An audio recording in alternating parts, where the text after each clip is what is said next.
Halo Sobat Trip, kali ini tukang trip berkesempatan mereview sebuah mobil yang terbilang cukup viral di tahun 2022 ini, yaitu Honda HR-V. Dan kali ini tukang trip akan mereview Honda HR-V yang menurut kami ini adalah tipe yang paling worth it untuk dibeli. Kenapa? Pastikan kalian simak videonya sampai habis. Begitu kita masuk ke dalam interiornya, kita akan merasakan perbedaan dengan HR-V dari generasi sebelumnya. Karena memang di interiornya ini banyak sekali perubahan-perubahan, yang mana memang HR-V di generasi sekarang ini menganut sistem Honda Sensing. Jadi banyak sekali penambahan-penambahan sensor di Honda HR-V generasi sekarang ini.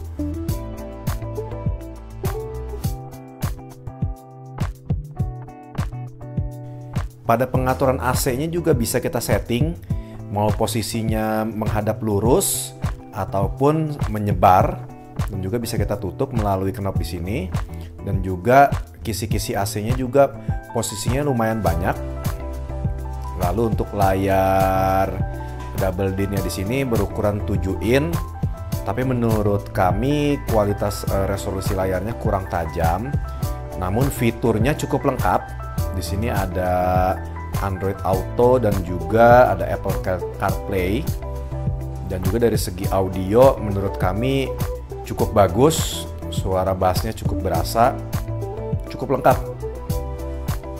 Dan juga di bagian konsol sini ada beberapa fitur yang terbaru.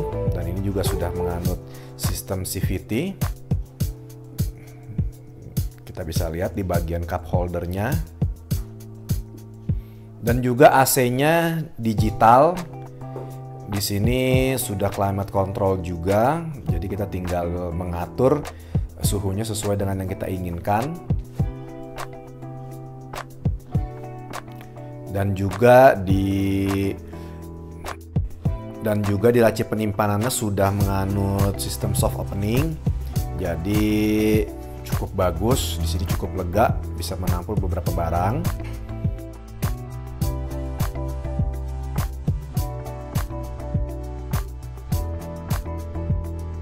Dan juga di sini ada armrest yang bisa kita buka dan walaupun ukurannya tidak terlalu besar, tapi cukup untuk menampung barang seperti botol minum ataupun tisu. Dan juga menurut kami busanya ini cukup empuk dan cukup panjang.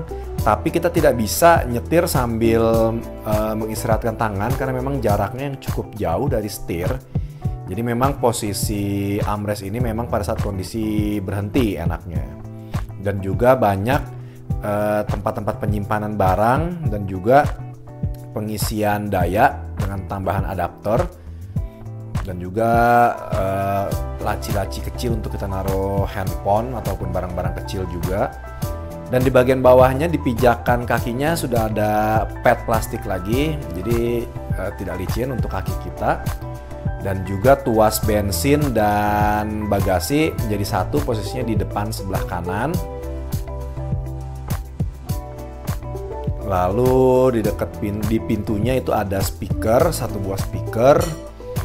Tapi tidak ada tweeter, baik itu di posisi sebelah kanan ataupun juga di posisi sebelah kiri. Tapi dari segi suara sudah cukup bagus karena memang ini salah satu jadi unggulan di Honda.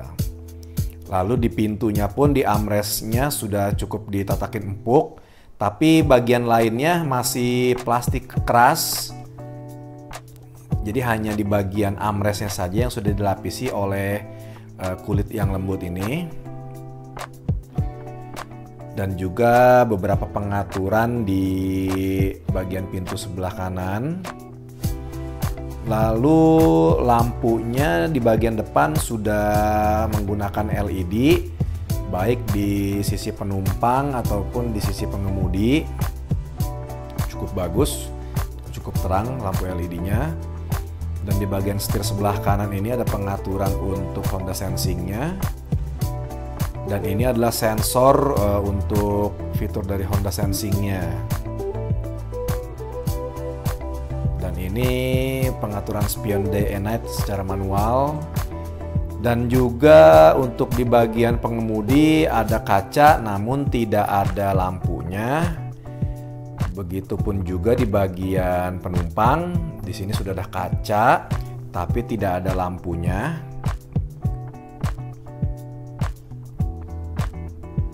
Dan juga tuas handle-nya ini menganut yang buka tutup yang cukup lembut.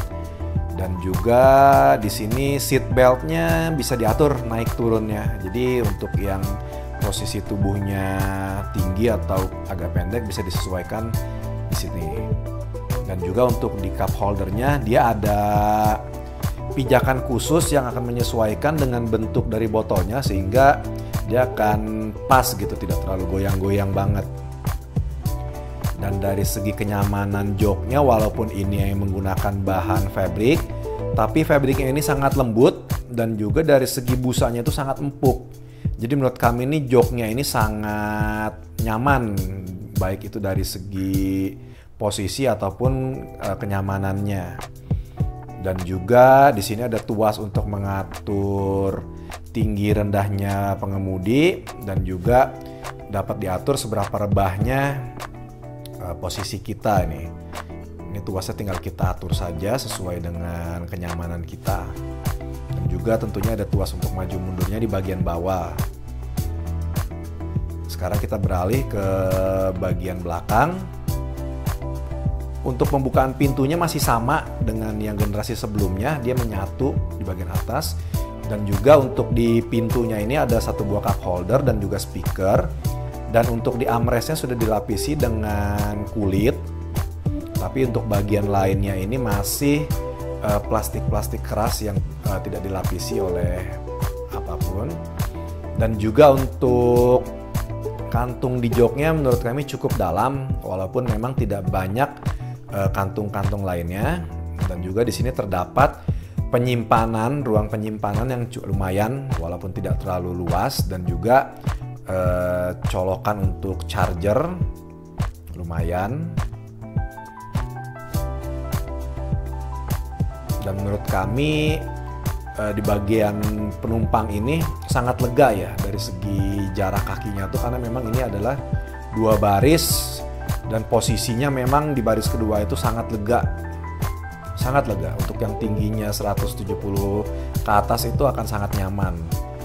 Dan juga dari segi keempukannya sama dengan yang di depan, sama empuknya dan sama lembutnya bahan fabriknya.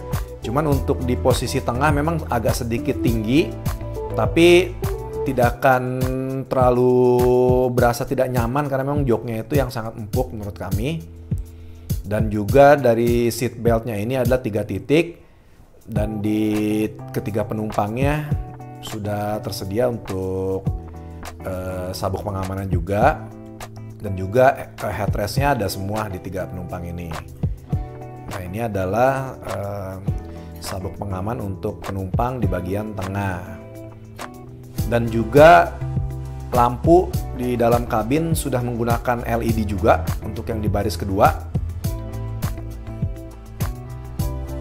Lalu kita melihat bagian belakang terdapat kamera mundur dan juga tuas untuk buka pintu bagasinya di sini sudah elektrik. Jadi bukan tuas yang ditekan ke buka, tapi dia sudah tuas yang ditekan menggunakan mekanisme elektrik. Nah ini di bagian bagasinya kita bisa lihat seberapa luas ukurannya. Ini kita coba ambil contoh menggunakan sepeda lipat. Jaraknya seperti ini.